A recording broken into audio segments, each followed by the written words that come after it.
All right, guys, I find this so hard to believe that we're saying this now, but let's wrap up our coverage of the Penguin. And, I'm sure there will be more to talk about. Actually, in fact, I'm sure we'll be talking more in the future about how maybe Batman fits into the future, or I should say, how Penguin fits into the future of the Batman. But that's another topic for another day. I'm sure we'll touch on it just a little bit at the end of this segment, but this is going to be a full spoiler discussion for the final episode of maybe season 1, maybe the series of the Penguin. Guys, it has been a crazy ride. Thank you so much for joining me for all of it. It's been so much fun to cover. And yeah, we got just so much great TV going on. I can't wait for Dune Prophecy starting up next week. And yeah, let's dive into Penguin, guys. It's been awesome. So full spoiler warning for episode 8 of the Penguin. This show, I'm not really going to dive into my usual spiel. You can go check out other spoiler discussions I've done, but I've loved the show. Episodes 3 and 4 have been massive highlights for me, but every other episode has still been incredibly solid, really great character work, and more than, just action and fights and things like that. It's what's behind the actions of the characters that make this show so intense and so rich.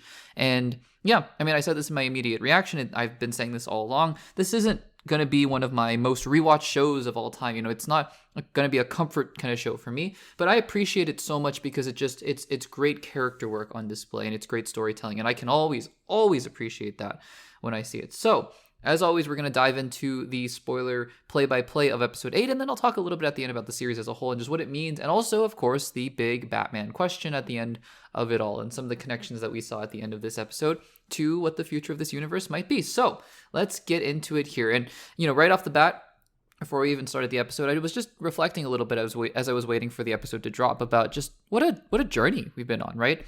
I think for a lot of shows, at least recently, and I'm talking especially the Marvel and Star Wars kind of shows, but, just in general, it's kind of easy for you to be like, well, we've reached the finale, and I guess we're here now, so we might as well go, watch the finale. But this show really took us on a journey. And I really appreciate that because there was just so much to dive into here. And I was really excited to see how this show was going to end up here. So we start out here and there's some more weird psychological manipulation stuff going on. The one thing that they didn't really answer by the end of the season was what the deal was with Dr. Rush, because, jumping all the way to the end, he just kind of shows up again in Arkham. So it's a really odd character that I'm wondering if they're going to explore further in the Batman universe at all. But he's, we start out here with some more I don't know if they're hallucinations or psychological manipulations or whatever of Francis Cobb. And what I love about this show, what it does so well, is that it recontextualizes almost every episode something that happened in the previous episode. So what we saw last episode, kind of a weird random moment where, young Oz, after he killed his brothers, was saying, oh, Ma, let's go dancing. And then they go dancing at the club or whatever. But this episode immediately recontextualizes that, and it becomes actually a very key focal point in this episode about how, that was sort of a breaking point for Frances and how she almost got Rex to kill Oz, but she decided to raise her son, and he turned into the Oswald Cobb that we know as the Penguin. So that's a really interesting way to start out this episode here. Again, not really sure what was going on with Dr. Rush. And then we get a little bit of Rex Calabrese, I believe. And I kind of thought at first that he was so obviously their dad. I could, that could still be right, but no clear indication that was the case, at least. I'm not sure. He might just be some gangster guy that they were close to. And also that, Francis mentions his dad, and seems like Oz knew his dad. So maybe it was, it wasn't his dad after all. I kind of thought that Rex was their dad, but maybe not. And so, yeah, she, we go through these stages where it's kind of this will they, won't they, but not in a loving way, but in a more of, not a romantic way, but more, does Frances love her son? Does she actually care about her son? And we get these just brutal realizations of her saying he's so needy, and, she knew this whole time that Oz killed his brothers, which is such a devastating revelation that she knew the whole time. And what's even more devastating later on is that, Oz refuses to kind of believe it in his heart, that everything that his mother is saying to him later. But we'll get to that once we get to the interrogation scene between Oz and Francis. What an intense scene that was, by the way. But anyways, back to this flashback here. So what's interesting also is that Rex sees Oz for who he is at such a young age. And he goes, yeah, your kid's a monster, basically. And it's up to you. Do you want to harness that, or do you want to get rid of him? And Frances was going to get rid of him, but looks like she didn't end up doing that, which is an interesting thing. It's kind of an alternate universe of what would have happened otherwise. And obviously Sophia talks about that. She's like, by you raising your son, she's telling Frances, you made my life basically a living hell, which is a really scary thing to think about. It's a lot of really uncomfortable questions, that this show is posing. Before we end the flashback, I just have to give flowers to the young actor who's playing young Oz, and the casting on the show has just been incredible. It's amazing how they're able to find this young talent. Even the young kid who plays young Oz he's spot on, and his acting doesn't feel phony, it doesn't feel forced, it doesn't feel kid-like. It just feels like a younger version of who this Oz Cobb is, and it's incredible, honestly. And the kid's devotion to his mother is so incredibly creepy, and it obviously carries through to the adult Oz as well. So then Vic is now, we're in present day now, and Vic is fired up. He's getting the gangs there, and he's giving a speech, and he's totally bought in. And gosh, in hindsight, what a tragic arc. No Victor Zsasz, no anything. It's just Vic, and poor Vic. You kind of have to see this coming, but oh man, poor Vic. And but anyways, he's getting fired up. He's giving a speech to the gang members, and it you kind of go, oh, it didn't really cut through, but it turns out it cuts through to the more of the second in commands of these gangs that Vic is talking to here, but that'll pay off a little bit later. And so they all leave, and then Vic is so devoted to Oz, and he's so bought in there, and he's trying to look for Oz. And so Oz, meanwhile, this is the interrogation scene, and Oz is trying to worm his way out of it, by not telling his mother the truth about what happened to him and his brothers. But his mother's like, I knew. I know. And Sophia gives the line that I think sums up this entire conversation so well. She just looks at him, I think, and she says, why are you both so afraid of the truth? And that's such an interesting line to have, between Oz and his mom, because that's what they're doing. They're just skirting around the truth here. And then, his mother just kind of explodes, and she's like, yeah, I wanted Rex to kill you. And it's just so sad. I say this word pathetic in a way that doesn't mean it's not really derogatory in the sense of insulting, but just pathetic in the sense of, gosh, it's so hard to look at Oz, kind of breaking down like a child and being like, no, Ma, like that, don't say those things, don't say those things. And it's just really sad. You see that inner child, and I don't mean inner child like, nostalgia. I just mean literally inner child coming out of Oz in these moments here. It's just so hard to see. And also then Sophia threatens to cut off Francis's fingers. I just can't do this, guys. This happens a couple times later where Oz is in the hospital and he's stapling himself together, and here with the finger, I can't do this. I've said it before on the channel that I am generally okay with, bloody scenes, like in terms of action, like Deadpool and Wolverine style. But if you give me something quote unquote medical, which I know cutting off a finger isn't medical, but something more clinical or surgical, I just cannot do it. So I was looking away from most of this. It was really intense. But yeah, his mother basically explodes and just lets it all out. And she's like, I hated you this whole time. And she's, at first I was like, oh my goodness, Oz is going to lose that lifeline. He's going to really lose that anchor, because he's going to realize his mother hates him. But then I think what's even worse is that what happens is that Oz he's still in denial, and he's like, no, it's the disease talking. And who knows deep in his heart what he actually thinks here. But it's so sad, because he's just in such a state of denial that it's so sad to see here. And then his mom stabs him, which is crazy. It's the last thing she does basically while she has her cognitive abilities. But still, he rushes her to the hospital, and he's still just so devoted, so devoted. So anyways, Vic goes to the hospital, and Vic gives him a pep talk, and then they head out here.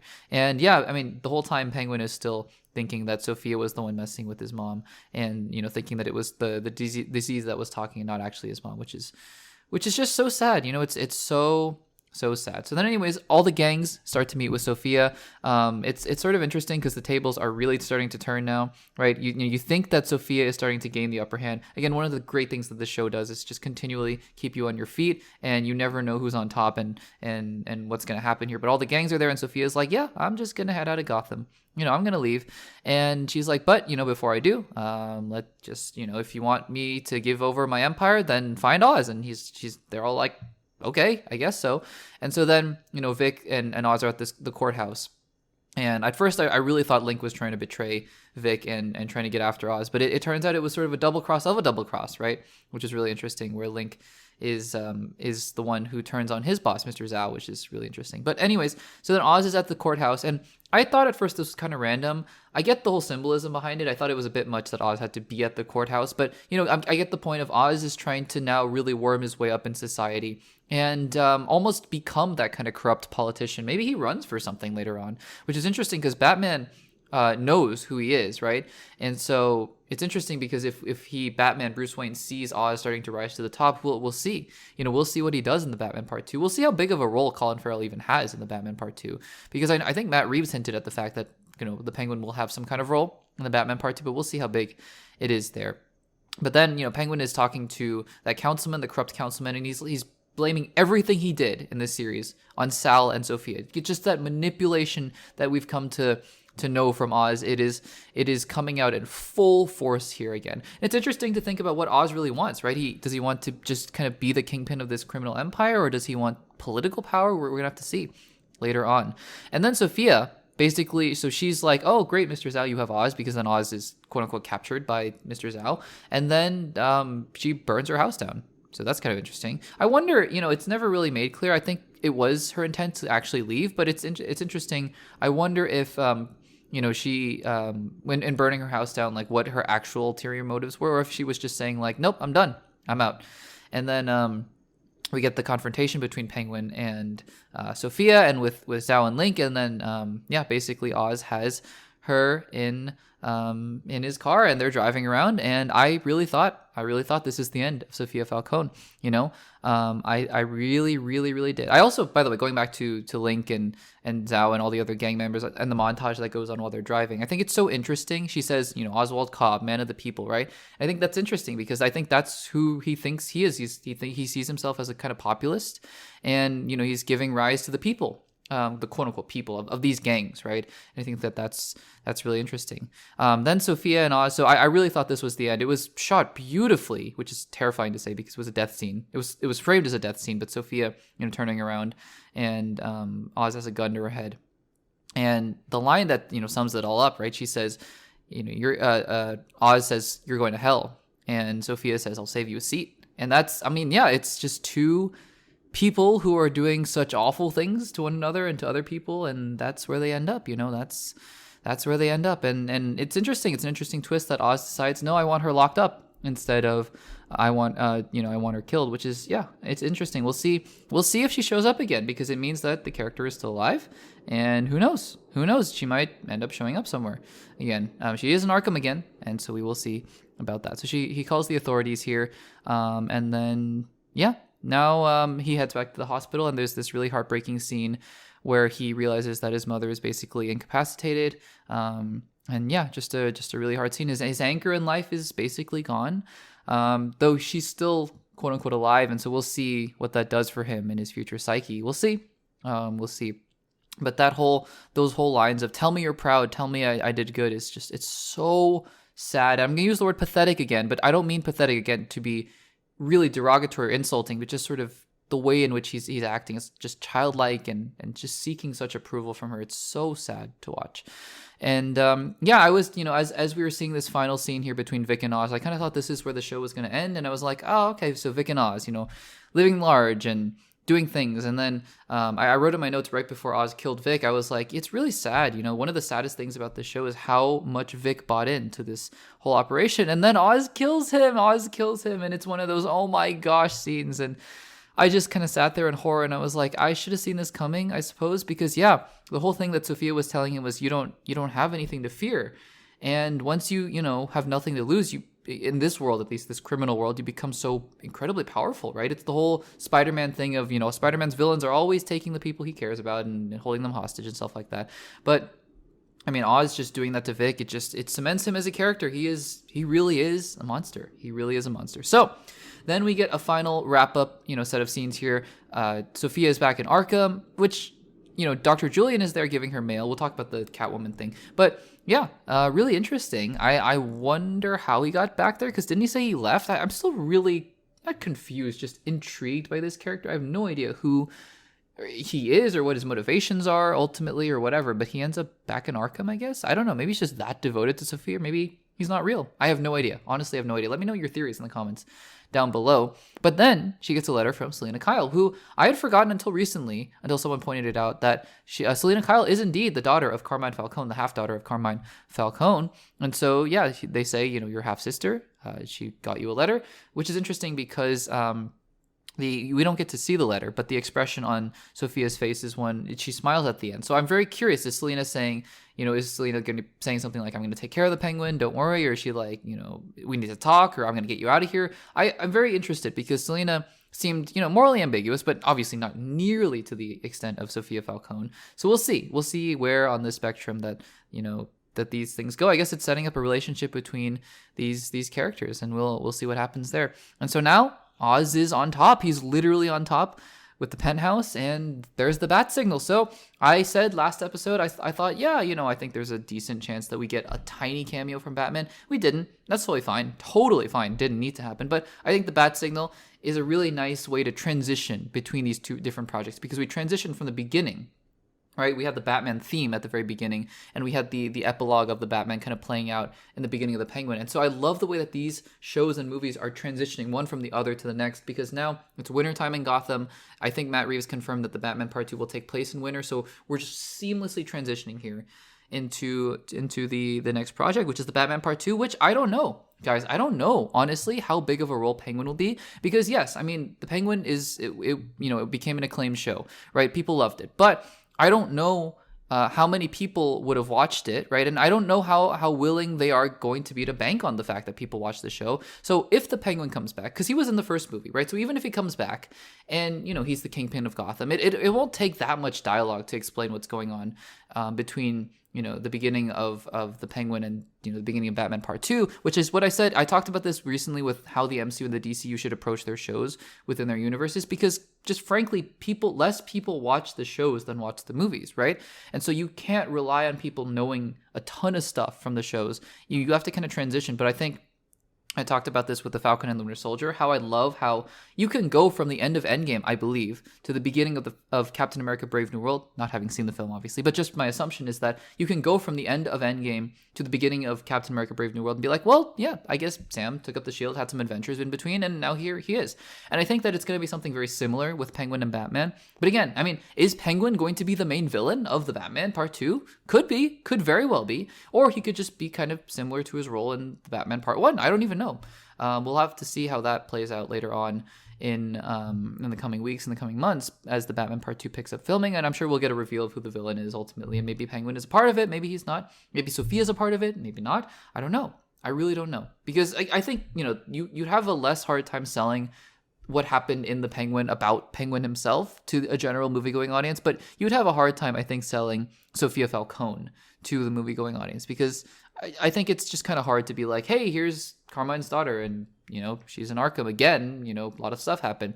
I think that might be a little bit more difficult, but we'll have to see about that. But guys, the series as a whole, it's just been incredible. The way that these people who are the writers are writing these characters, the way that they are showing us, how they care about these characters in a way that they care about who they are and their progressions and the narrative and the story. Everything was amazing. I love how everything felt so purposeful. Yeah, I mean, sure, are there nitpicks? I'm sure you can go back and watch every single spoiler discussion that I did. I did one for every single episode, and there are nitpicks. There are, of course, nitpicks, but this is just one of the greatest examples of writing, filmmaking, character work that I've ever seen. Again, not going to be a show I rewatch many times because, gosh, it's dark and it's twisted, and there are a lot of things that go on here that make me uncomfortable. But in terms of just the characters, and in terms of just, learning more about these characters, and in terms of fleshing out this Batman universe, I think that it was so incredibly successful, and I am so happy they did it. I can't wait. I know